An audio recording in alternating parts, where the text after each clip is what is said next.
प्रिय मित्रों, प्रार्थना के समय में शुभ संदेश पर आपका हार्दिक स्वागत है और मेरा प्यार भरा शालोम। परमेश्वर के नाम का हम धन्यवाद करते हैं जो हर हफ्ते हमें मिलाते हैं और हम बैठकर परमेश्वर की आराधना करते हैं, उसके वचनों पर ध्यान देते हैं और प्रार्थना का समय साथ साथ बिताते हैं।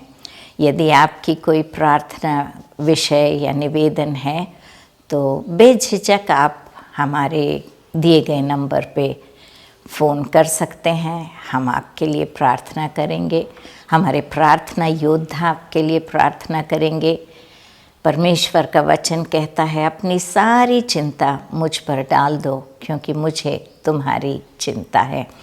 तो हम अपने सारे बोझ उस पर डालें और वो हमारी देखभाल, रखवाली और हर प्रकार से हमारा इंतज़ाम करने के लिए तैयार है। वो हमारी हर तकलीफ़ में हमारा सहारा और सहायक बनता है। इसलिए हम उस परमेश्वर पर विश्वास रखें कि वो हमारे साथ है और वो ना कभी हमें छोड़ेगा और ना कभी हमें त्यागेगा। आइए प्रार्थना करके आज का एपिसोड आरंभ करेंगे। परम प्रधान परमेश्वर पिता, तेरे नाम का धन्यवाद करते हैं, धन्यवाद देते हैं इस सुंदर समय के लिए जब हम सब भाई बहन और सारे बच्चे मिलकर तेरी आराधना स्तुति करने के लिए हम इकट्ठे हुए हैं। प्रभु जी, हम विनती करते हैं जब हम तेरे वचनों को पढ़ते हैं और सुनते हैं और उस पर ध्यान मनन करते हैं कि पवित्र आत्मा आप हमारे साथ होंगे और हमें परमेश्वर पिता आपकी अगुवाई की आवश्यकता है। हम विनती करते हैं कि जो भी परमेश्वर डिस्ट्रैक्शंस चारों तरफ से हैं उन सब को आप दूर करेंगे और हमारे ध्यान को एकाग्रित करेंगे कि हम परमेश्वर आपके नाम और आपके विषय पर परमेश्वर ध्यान दे सकें, आपको समझ सकें, आपकी और नज़दीकी में आ सकें। और परमेश्वर पिता हमें हिम्मत और ताकत दे कि ना सिर्फ हम सुनने हारे परंतु उस पर चलने हारे बन सकें और प्रभु जी तेरे गवाह बनकर इस दुनिया में अपना जीवन व्यतीत कर सकें। सारी आशीषों के लिए हम हृदय से आपके नाम का धन्यवाद करते हुए प्रभु यीशु मसीह के नाम से हम प्रार्थना मांगते हैं। सुन और ग्रहण कर। आमीन, आमीन और आमीन। जैसे मैंने प्रार्थना की कि परमेश्वर चाहता है कि हम उसके गवाह बनकर इस दुनिया में जिएं। अक्सर जब मैं ट्रेन में यात्रा करती थी तो मैं अपने पास परमेश्वर के वचनों की जो छोटी छोटी पत्रियाँ मिलती हैं और मैं पहले सारे लोगों को वो पत्रियाँ जो मेरे पास रहती थी सुसमाचार की, उन्हें सारे यात्रियों को बांट देती थी और फिर जाकर बैठ जाती थी और वो लोग परमेश्वर के वचन को पढ़ते थे। अब पवित्र आत्मा किस प्रकार से किसके हृदय में काम करती है वो तो मुझे नहीं मालूम कि किस किस ने प्रभु को उसके द्वारा अपना उद्धारकर्ता ग्रहण किया, लेकिन परमेश्वर का वचन उन तक पहुंचा, ये मुझे मालूम है।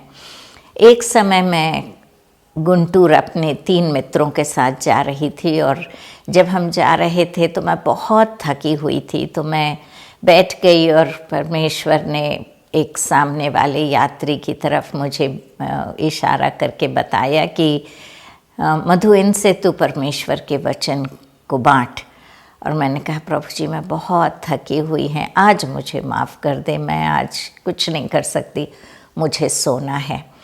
और एसी का कंपार्टमेंट था तो बस कंबल ओढ़ के और मैं सो गई और मैंने उनसे कुछ नहीं कहा। जब हम लोग बिल्कुल गुंटूर के पास पहुंचने लगे, गुंटूर ये साउथ इंडिया, दक्षिण भारत की बात कर रही हूँ क्योंकि मैं हैदराबाद में रहती हूँ, और बहुत ज़ोर की धमाका हुआ और ड्राइवर ने ब्रेक लगाया और हमारी गाड़ी रुक गई। और जब हम लोग ने देखा तो धुआं निकल रहा था और हाहाकारी मच गई और हमको पता पड़ा कि हमारे ट्रेन का एक्सीडेंट हो गया है। वो गेट पर जो फाटक नहीं था वहाँ पर हमने एक बस को मारा था हमारी ट्रेन ने, और उस बस को खींचते हुए वो ले गए थे।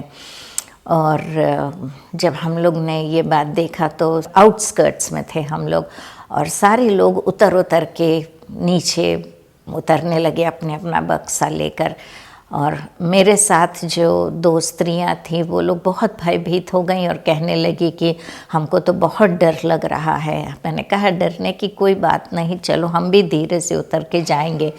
तो पहले जब हमारी दोस्त उतरी तो उस गिट्टियों पर से उसका पाँव फिसल गया और वहाँ पर बबूल का एक पेड़ था और वो बबूल के पेड़ में जा गिरी और उसके सारे शरीर पे कांटों से खरोंच लग गई और वो बाहर निकल के आई और उसके आंख में आंसू थे और वो कहने लगी मैं तो नहीं उतरूँगी और ना मैं यहाँ से जाऊँगी, मैं तो यहीं बैठी रहूँगी।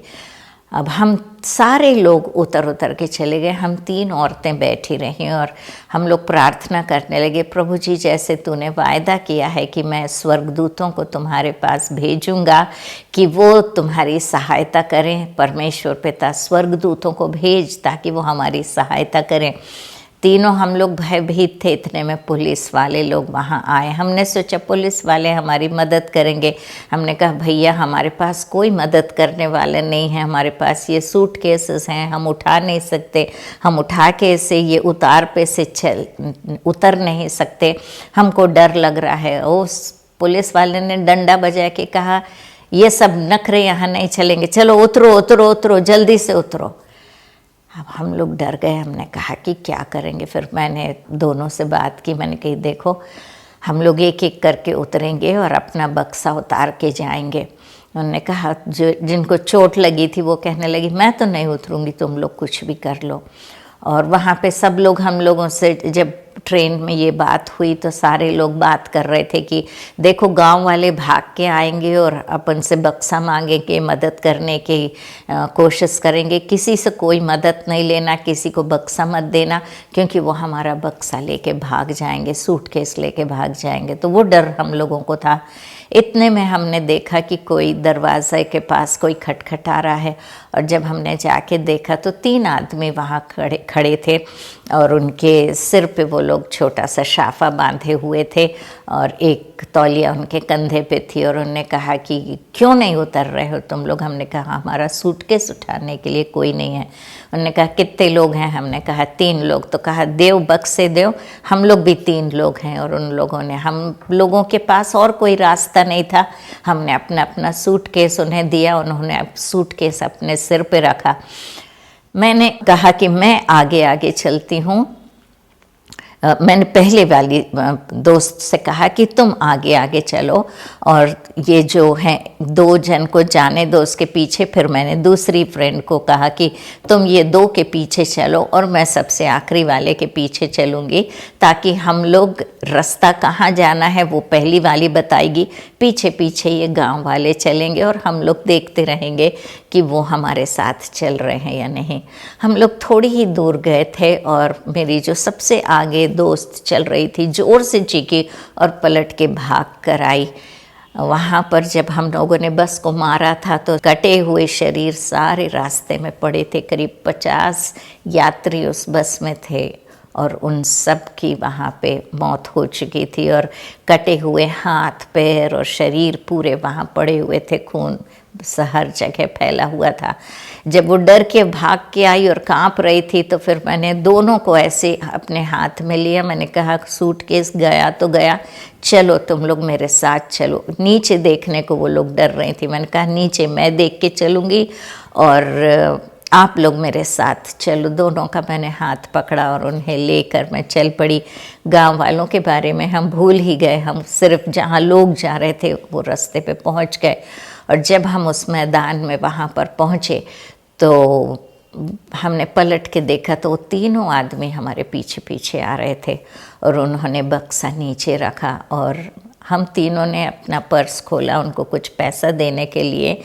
लेकिन जब पैसा निकाल के हमने ऊपर देखा तो वहाँ कोई नहीं था और हमने दूर दूर तक देखा, मैदान था, हम उनको रास्ते में तो देखते आए थे, हमको मालूम था वो शाफा बांधे हुए थे, कंधे पे तौलिया थी, हम उन्हें पहचान सकते थे क्योंकि हमने उन्हें अच्छे से देखा था, लेकिन दूर दूर तक मैदान में कहीं भी वो लोग नहीं दिखे।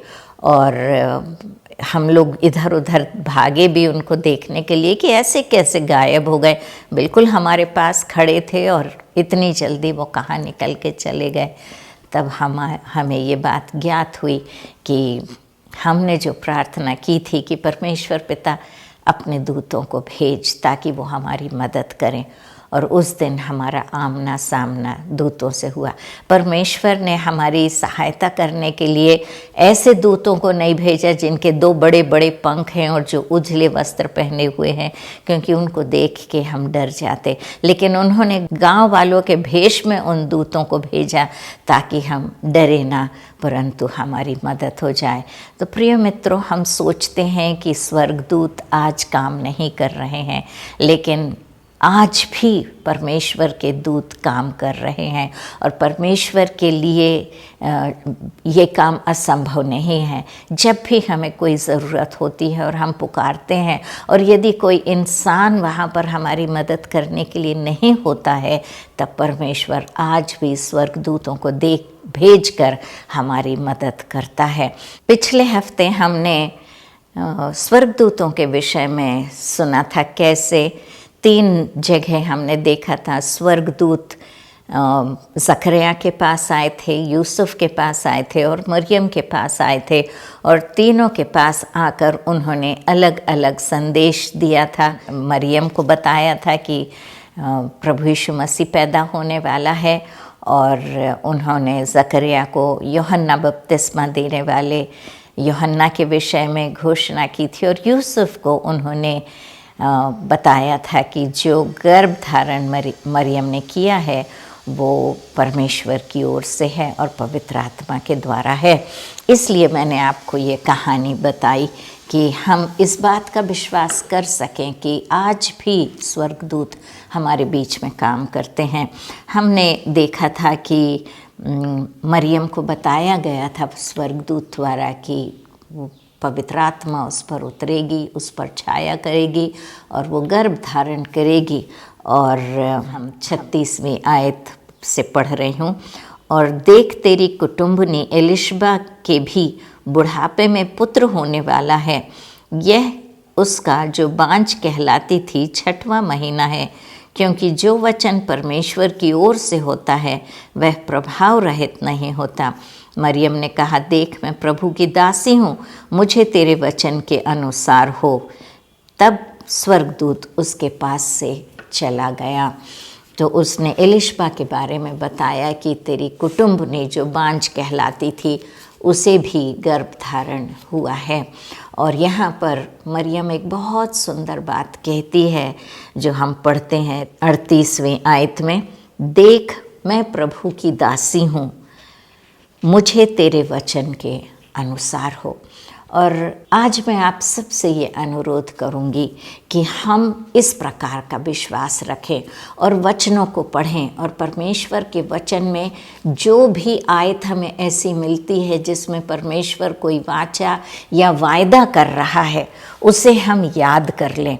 और जब हमारा समय उस प्रकार पड़ता है कि हमें किसी चीज़ की ज़रूरत है या हम किसी मुसीबत में हैं, जैसे यदि हम अकेलेपन का महसूस कर रहे हैं, तो हम कह सकते हैं, प्रभु तूने वायदा किया है कि ना मैं तुझे छोड़ूंगा, ना मैं तुझे त्यागूंगा, तू मेरे साथ है, मैं अकेला नहीं, तू मेरे साथ है। और हम देखते हैं कि परमेश्वर जब हम किसी कठिनाई में से होकर गुजरते हैं और हमें बिल्कुल मौत का भी डर होता है कि मैं इस बात का सामना कैसे करूं, तो परमेश्वर का वचन कहता है कि चाहे मैं घोर अंधकार से होकर चलूं तो भी मैं ना डरूंगा, क्योंकि तेरे सोटे और लाठे से मुझे शांति मिलती है।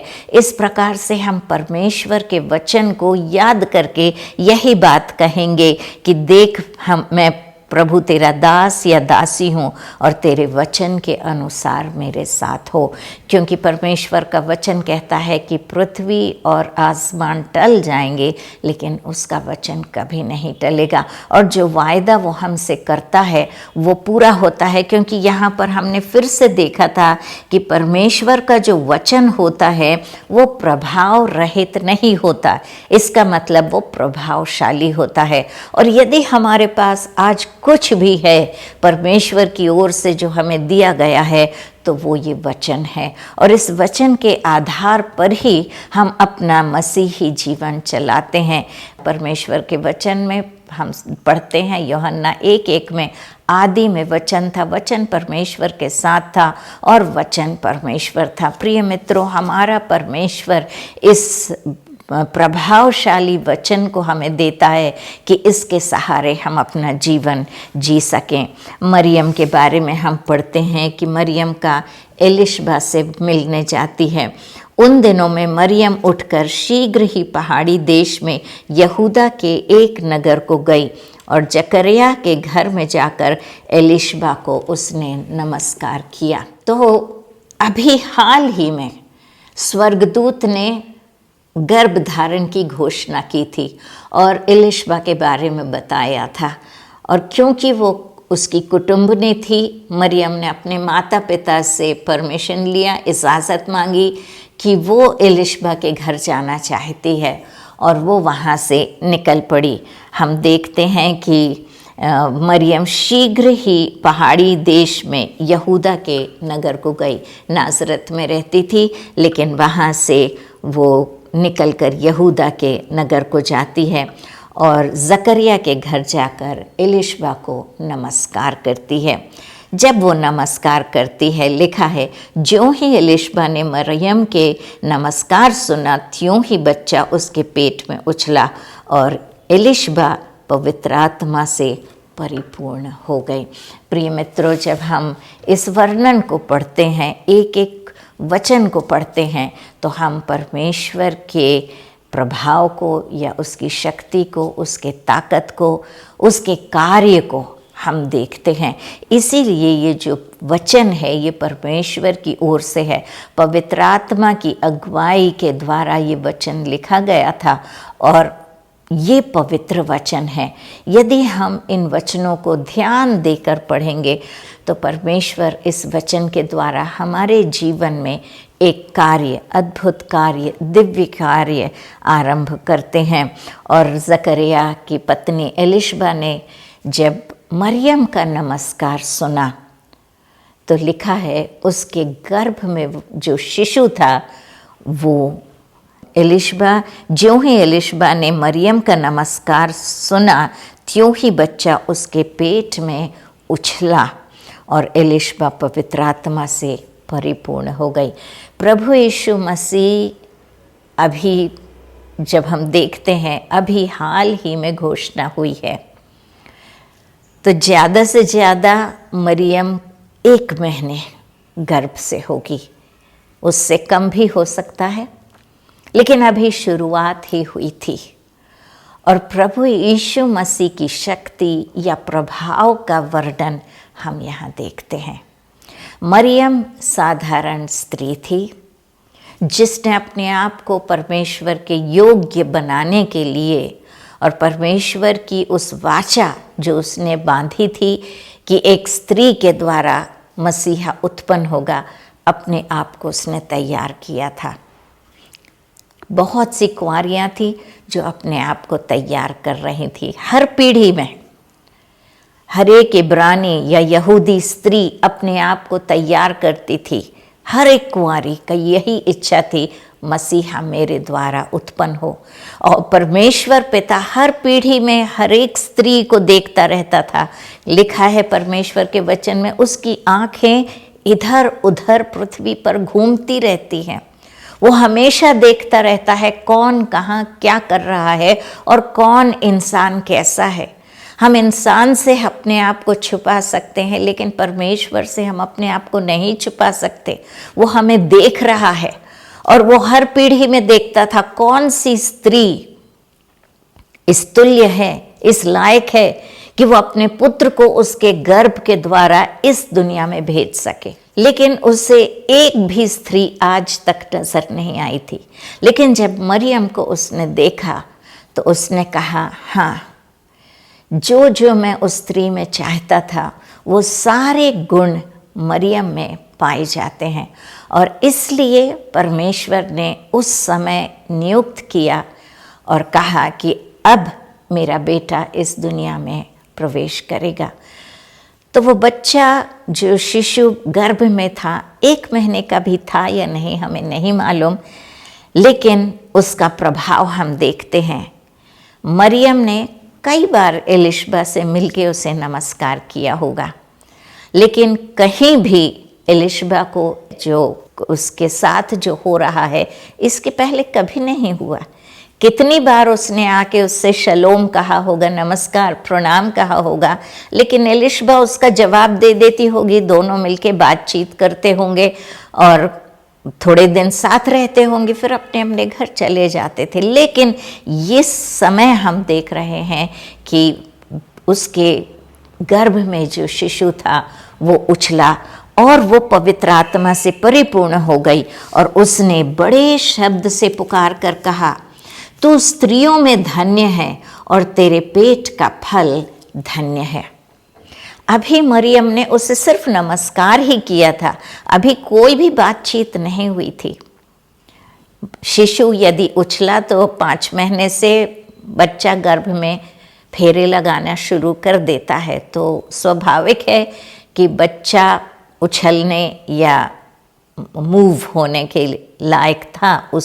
उतना समय हो चुका था बच्चे का। 6 महीने में बच्चा पेट में उछलता है। हम लोग कभी कभी कहते हैं लात मार रहा है, और माँ को वो बात का अनुभव होता है। लेकिन पवित्र आत्मा से परिपूर्ण हो गई। अगर बच्चा सिर्फ उछलता तो हो सकता है, कभी कभी बच्चे जोर से भी लात मारते हैं, जोर से भी गर्भ में बच्चा मूव होता है, तो उसमें कोई बड़ी बात नहीं थी। लेकिन एलिशबा का पवित्र आत्मा से परिपूर्ण होना, उसी समय जब उसने नमस्कार सुना, तो ये दोनों चीज़ें एक साथ हुई। बच्चा आनंद से उछला और माँ पवित्र आत्मा से परिपूर्ण हो गई। और ये जो अभिवादन वो कर रही है, ऐसा कभी भी उसने पहले नहीं किया था। पहली बात तो, यदि पवित्र आत्मा से परिपूर्ण नहीं होती तो उसे ये बात नहीं मालूम होती कि मरियम पेट से है, गर्भधारण उसने किया है, क्योंकि मरियम की तो अभी शादी भी नहीं हुई थी। और ये बात उसके लिए कहना एक दोष लगाने लायक थी कि तेरे पेट में जो तू स्त्रियों में धन्य है और तेरे पेट का फल धन्य है। एक कुंवारी को हम इस प्रकार से संबोधित नहीं कर सकते। यदि ये पवित्र आत्मा का काम नहीं है तो ये इंसान का काम भी नहीं हो सकता। पवित्र आत्मा का ही काम हो सकता है। और पवित्र आत्मा से परिपूर्ण होकर उसने ये बात कही कि तू स्त्रियों में धन्य है और तेरे पेट का फल धन्य है। यह अनुग्रह मुझे कहाँ से हुआ कि मेरे प्रभु की माता मेरे पास आई। हम इस बात का ध्यान दें कि वो कितनी सुंदर बात कह रही है। यह अनुग्रह मुझे कहाँ से हुआ कि मेरे प्रभु की माता, वो बच्चा अभी बिल्कुल छोटे कण के समान मरियम के गर्भ में होगा, लेकिन अभी से उसे प्रभु करके एलिशबा संबोधित कर रही है और कहती है कि मेरे प्रभु की माता मेरे पास आई। देख, ज्यों ही तेरे नमस्कार का शब्द मेरे कानों में पड़ा, त्यों ही बच्चा मेरे पेट में आनंद से उछल पड़ा। धन्य है वह जिसने विश्वास किया कि जो बातें प्रभु की ओर से उससे कही गई थी वे पूरी होंगी। और वो मरियम की तारीफ करती है और कहती है कि तू धन्य है कि तुझे ये सौभाग्य परमेश्वर ने दिया, और तू इसलिए भी धन्य है कि तूने इस असंभव बात को, परमेश्वर ने जो तुझसे कही, उसे तूने ग्रहण किया, उस पर तूने विश्वास किया और उसे अपने शरीर में होने के लिए तूने अनुमति दी, क्योंकि ये आसान बात नहीं है। कोई भी कुंवारी का गर्भ धारण करना एक बुरी बात समाज में समझा जाता है। विवाह के पहले यदि कोई स्त्री गर्भ धारण करती है तो उसे बदचलन कहा जाता है। उसके कैरेक्टर पे, उसके स्वभाव पर उंगली उठाई जाती है कि उसका चरित्र अच्छा नहीं है। तो ये एक रिस्क था जो मरियम ने अपने ऊपर लिया था, और उस समय तो ऐसी स्त्री का पथराव किया जाता था। तो ये दोनों कुटुंबिनियाँ जो पवित्र आत्मा से परिपूर्ण हैं, जो परमेश्वर की राह में और उसकी योजना के अंदर पाई जाती हैं, एक दूसरे से वार्तालाप कर रहे हैं, दिव्य वार्तालाप, अद्भुत वार्तालाप, जिसे हम परमेश्वर के वचन में पढ़ते हैं और हम उसका धन्यवाद करते हैं कि प्रभु यीशु मसीह का जो जन्म हुआ इतनी अद्भुत रीति से हुआ। हम पूछ रहे हैं यीशु मसीह के नाम से ही क्यों प्रार्थनाओं का जवाब मिलता है। उसी बात का मैं आपको वर्णन करके बताना चाह रही हूँ। ये अद्भुत बातें, हम इन पर ध्यान दें। आइए हम प्रार्थना करें। परम प्रधान परमेश्वर प्रभु जी, हम आपके वचन के लिए धन्यवाद देते हैं। हाँ प्रभु जी, आज भी जब हम अपने आप को तकलीफ़ में पाते हैं, मुश्किलातों में पाते हैं, तो आज भी आप अपने स्वर्गदूतों को हमारे बीच में भेजकर हमारी मदद और सहायता करते हैं।